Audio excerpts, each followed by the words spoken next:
Hello and welcome on 360 Sport on Trust TV. I am Adeni Ajishafe. Time to take you around the world of sports activities in women football, starting with that particular story. NWFL by Yelsa Delta, they actually share the spoil there. Both of them playing draw.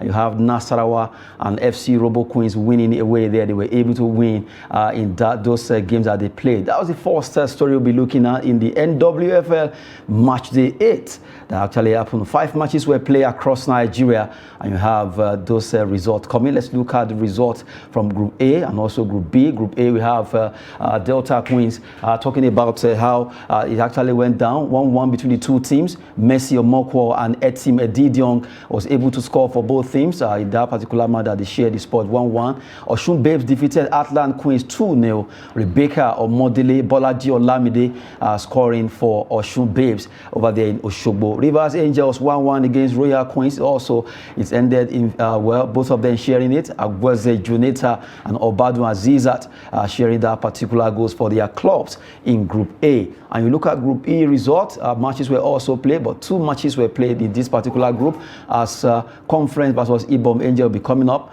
That will be on Friday. But right now, Abia Angels lost against Nasarawa Amazons in that game that was played in Umea here, where Nasarawa Amazon was able to win. Dominance Odubanjo and Josephine Matthias scoring for Nasarawa Amazon. Imesoma Ibe was able to pull one back, but it was not enough. But as they lost that game, Adamawa Queens lost against FC Robo of Lagos in that game that took place in Yola. Esther Oyemezide was able to score the brace for FC Robo Queens there for winning that particular game.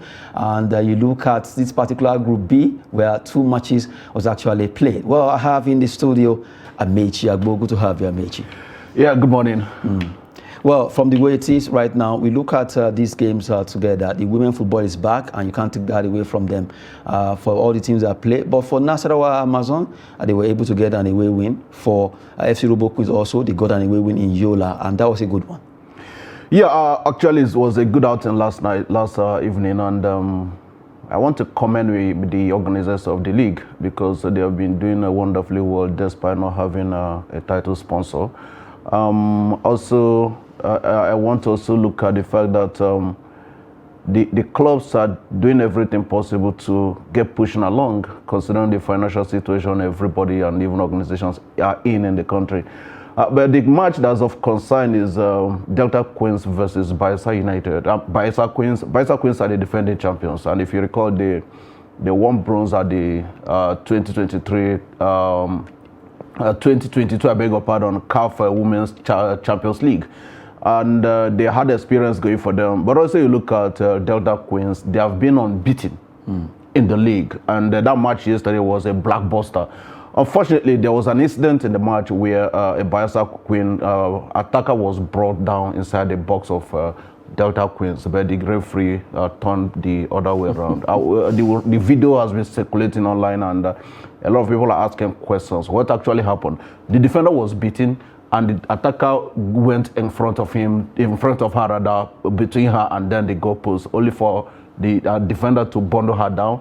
The video we saw did not actually show us what happened at that very point in time, what was the nature of the tackle. But the player going down after dribbling her raises an eyebrow over what really happened and why did the referee look the other way around. Whichever way, we need to also appeal that officiating, professionalism, ethical application of the rules governing officiating in this competition must be adhered to and strictly applied. The referees should be above board.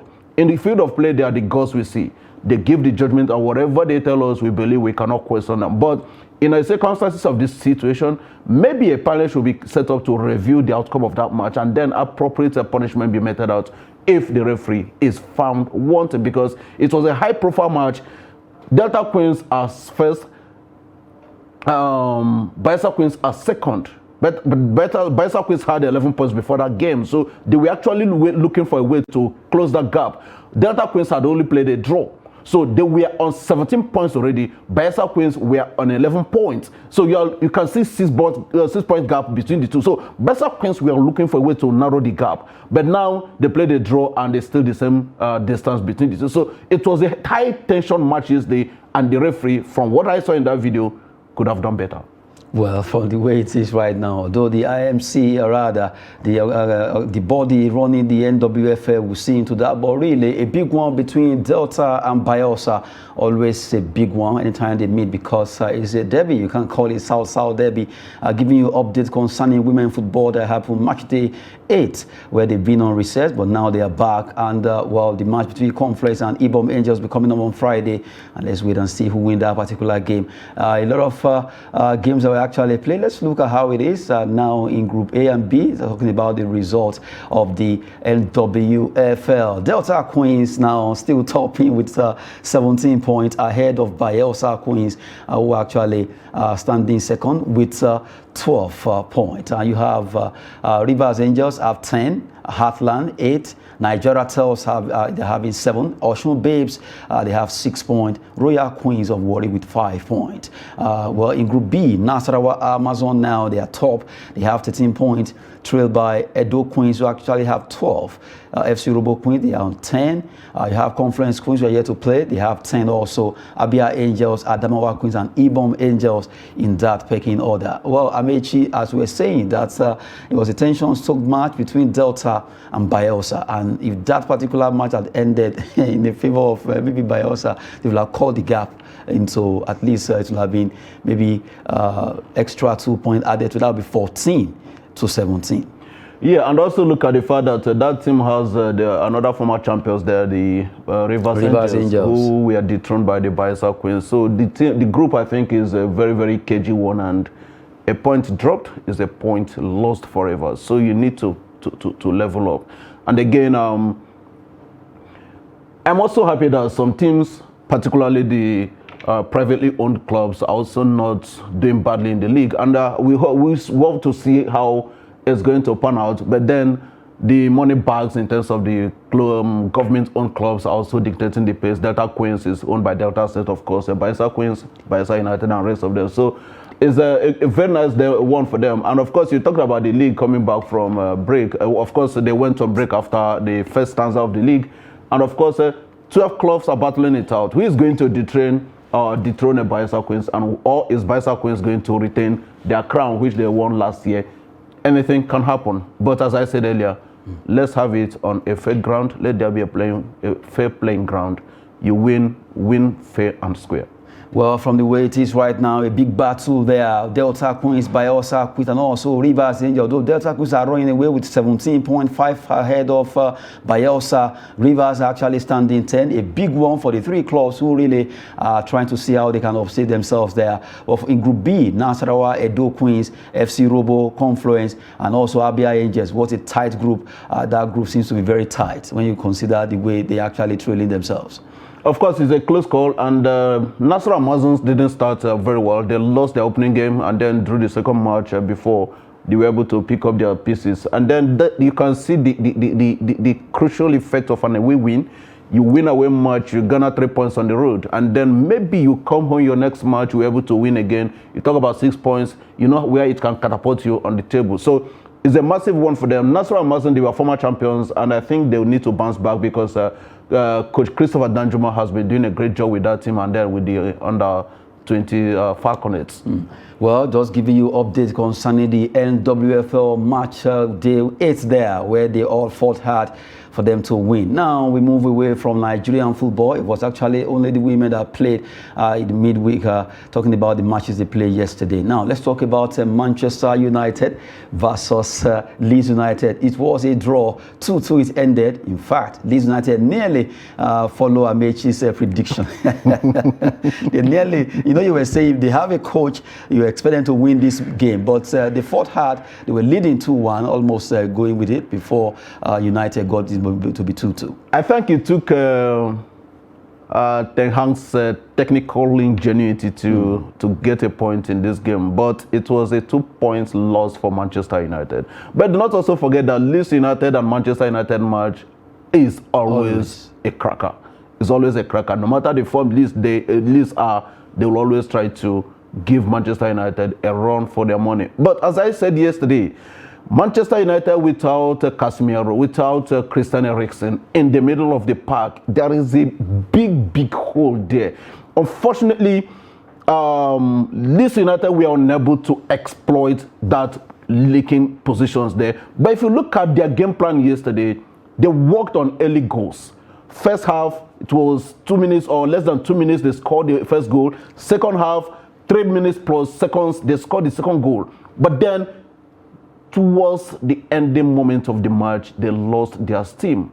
And then if you look at this guy, Gonotto, who scored the first goal, he was very, very agile and brilliant in the first half. But second half, he fizzled out. I was expecting the coach to substitute him, but maybe he had his plans. But because of his loss in vitality, it affected the performance of the team going forward. And if you just look at the 2 goals they considered, something else could have been done. Well, a good one for Leeds United, who right now can boast, very, very boast of themselves because of the fact that there is no pronounced coach and they were still able to work together. And now let's join Tunji Oyeleke from Kaduna, who will also be giving us his own parts of the analysis. Tunji, good to have you on the show. Thank you so much for having me today. Okay, so Manchester United versus Leeds United was almost going Leeds' way, but they fought hard. They got a draw. Yeah, I mean, there are different ways you can actually look at this game. You're looking at Leeds United. I can understand why they are where they are, because I mean, how can you throw away a 2-goal lead? And it was only a matter of time for Manchester United, because you could see that I don't know what Ten Hag said in the dressing room at halftime, but whatever he said definitely had an impact on the way the boys played. And let's not forget that the introduction of Jadon Sancho also gave the game a different perspective entirely, because we're seeing the Jadon Sancho that Manchester United paid heavy money for. They paid heavy money for him, and a lot of us were asking the question that, come, where is Jadon Sancho? Throughout the whole season, we were not seeing Jadon Sancho. Eric Ten Hag had a lot of, diversions to play and all of that, talking about how he sent him to the Netherlands to train. But it's looking like we're seeing a brand new Jadon Sancho, and he's looking like a brand new player, as if they just signed him in January. And it's adding some impetus to how Manchester United will play. So it was only a matter of time before Manchester United would get back into that game. And just like your guest said in the studio, the absence of Casemiro. And we're actually looking at the difference between Ole Gunnar Solskjaer's Manchester United and this Manchester United. Now you can say that the difference is actually Casemiro. If you look at it, Fred, I don't know how Manchester United can actually cope with a player like Fred. The combination obviously does not work as far as Manchester United is concerned. So there's still a lot of work to be done as far as that midfield is concerned for Manchester United. But it's looking good. So a few more transfer windows for Manchester United, and they'll be challenging again as it is. Well, good one there, Tunji Oyeleke. Well, even though both of you, that's you and Amechi, both agree that Casemiro is the engine room of Manchester United. From the way it is, let's hope that, Casemiro will get back after all this, and then Man United will be the way they used to be. Now, let's talk about the FA Cup. The match between Sunderland and Fulham. It was a match that's a tough one, because we want to look at both clubs, that they are actually equal to the task. But eventually, it was the team from Craven Cottage, that's Fulham, that actually got the better side of the team that play at the Stadium of Light. One thing I've come to understand about the FA Cup is you have to be very careful when you are playing against the lower league teams, especially teams from the Championship. They are very, very tricky. They are very, very tough. And I'm talking about a Sunderland that is, how do I put it now? Sunderland is one of the well-placed teams as far as the Championship is concerned.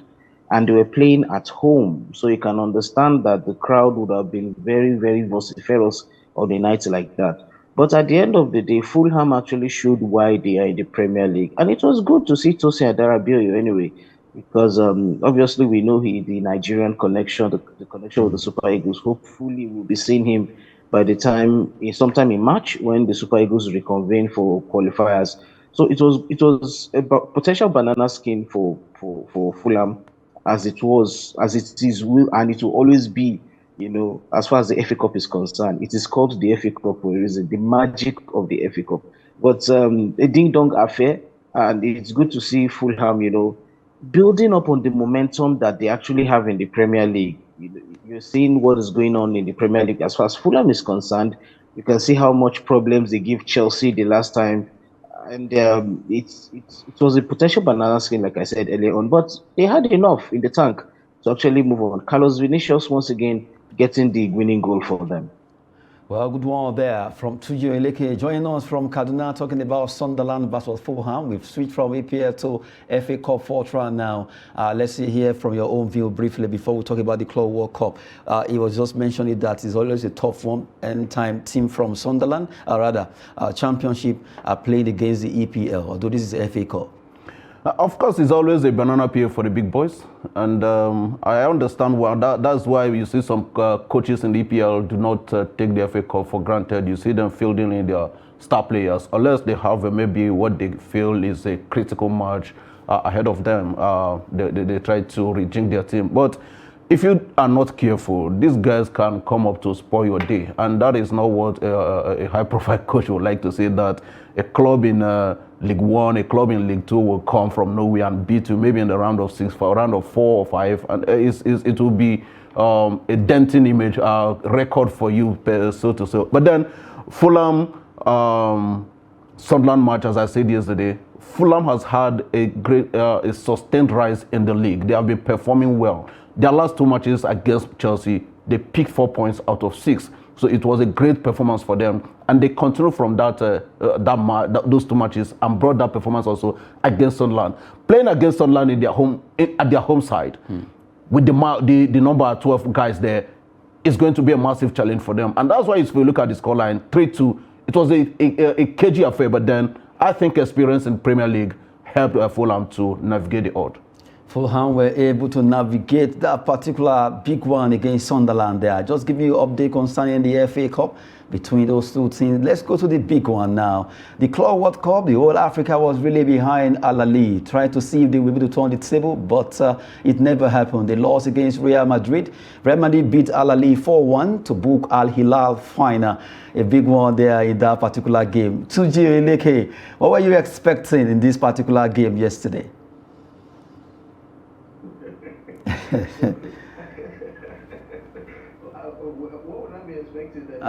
Maybe at least Saudi against now could have happened. Yeah, I understand, knowing fully well that Ahly, obviously one of the best teams when it comes to club football in Africa, and it was good experience for them, and they continue to show why the Egyptian, or should I say their club, continues to be one of the best run clubs in Africa. I mean, who would have imagine having a coach like Carlos Queiroz? I think Carlos Queiroz once coached at Ahly, if I'm not mistaken. So it tells you that they have the potential to attract the best players. But like I said, it was good experience for Ahly playing against a star-studded Real Madrid.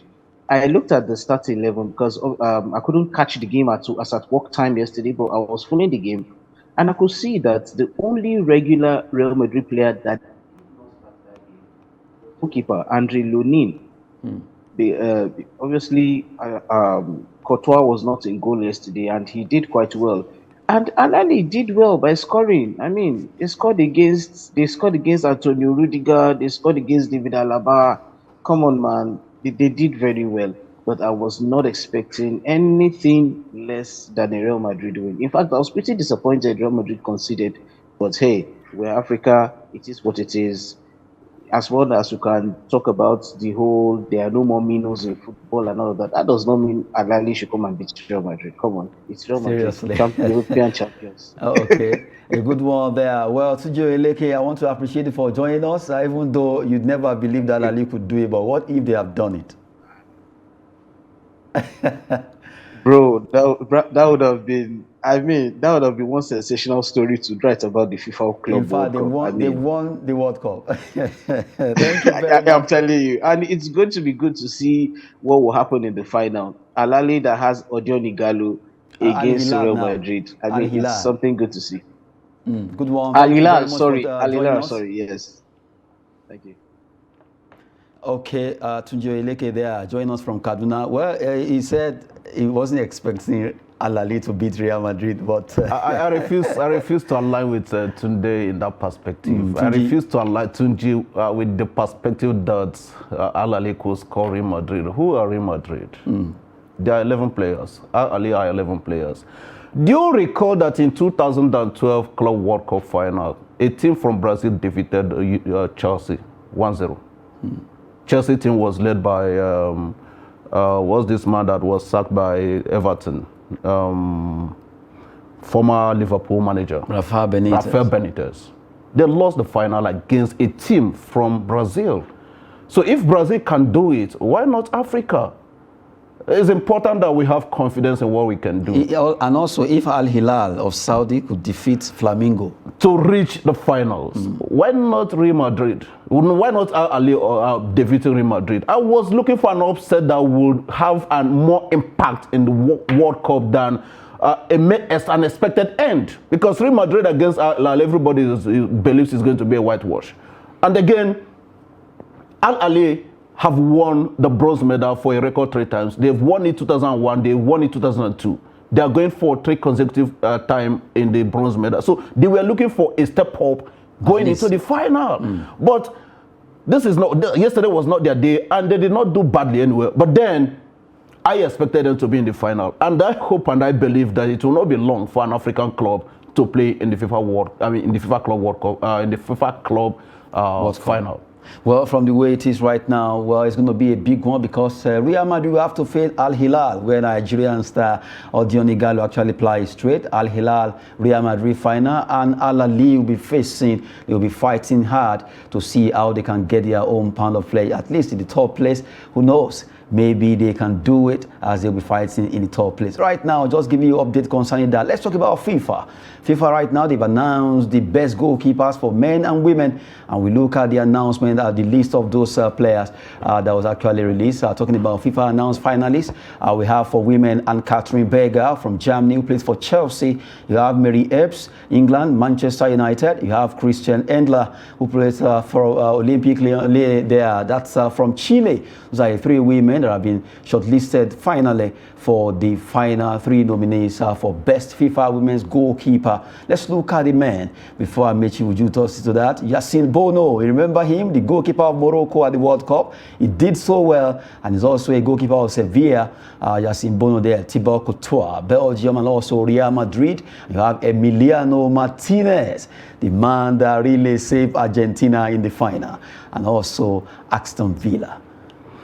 Let's take it from the main angle. I think Yassine Bono has a great chance to make a claim to that coveted individual award. But then Martinez guiding, I think he personally guided Argentina to the glory of that World Cup. The World Cup triumph. So it's going to be a serious battle between the two. Thibaut Courtois, I think, is not. It's just lucky that he's there. Okay, for you now, because Belgium was eliminated in the group stage.